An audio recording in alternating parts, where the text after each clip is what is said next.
પાલનપુરમાં ગરમીનો પારો વધતા સિવિલ હોસ્પિટલમાં દર્દીઓનો ઘસારો વધ્યો। છેલ્લા 4 દિવસથી પાલનપુર સહિત જિલ્લામાં વરસી રહ્યો છે અગનગોળા। ગરમીના કારણે બાળકો, વૃદ્ધો અને સગર્ભા મહિલાઓને વધુ અસર। ગરમીના કારણે ઝાડા ઉલટીના કેસોમાં વધારો। પાલનપુર જનરલ હોસ્પિટલમાં દર્દીઓનું પ્રમાણ વધ્યું। ડિહાઇડ્રેશનના કારણે ઝાડા ઉલટી, ચક્કર આવવા, બેચેની લાગવી અને શરીરમાં નબળાઈ જેવી તકલીફો ધરાવતા દર્દીઓમાં વધારો।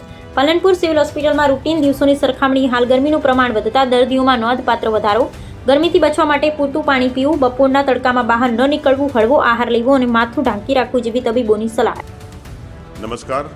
જનરલ હોસ્પિટલ પાલનપુર ખાતે ગરમીના લીધે અમુક લોકો દર્દીઓ આવે છે જે લોકોને ચક્કર આવે છે, ઉલટી થાય, ઝાડા થઈ જાય અથવા તો બેચેની લાગે એવી પરિસ્થિતિઓમાં દર્દી આવતા હોય છે। એમને અમે દવા દાખલ કરીને આઈવી ડ્રીપ અને રિહાઇડ્રેશન માટેની ટ્રીટમેન્ટ આપતા હોઈએ છીએ। પરંતુ ખાસ કરીને અત્યારે જ્યારે 45 ડિગ્રી ટેમ્પરેચર જો હોય આજુબાજુ તો ખરેખર શરીર ઉપર એની અસર બહુ ભારે થતી હોય છે। પરસેવો પણ સુકાતો નથી હોતો અને ઘણીવાર ચક્કર આવીને માણસ પડી જતા હોય છે અને બેભાન પણ થઈ જતા હોય છે અને ક્યારેક મોત પણ થઈ જાય છે। અને ગરમીની અંદર જે સાવચેતી રાખવાની એ છે કે જ્યારે બહુ જ તડકો પડતો હોય ત્યારે બહાર ખુલ્લા માથે બહાર ના જવું જોઈએ।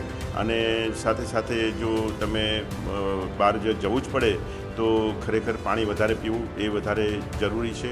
ડિહાઇડ્રેશન જો થતું હોય તો હાઇડ્રેશન કરવા માટે પાણી વધારે પીવું, લીંબુનું શરબત છે કે કોઈ પણ જાતના પ્રવાહી પીવા સલાહભર્યું છે।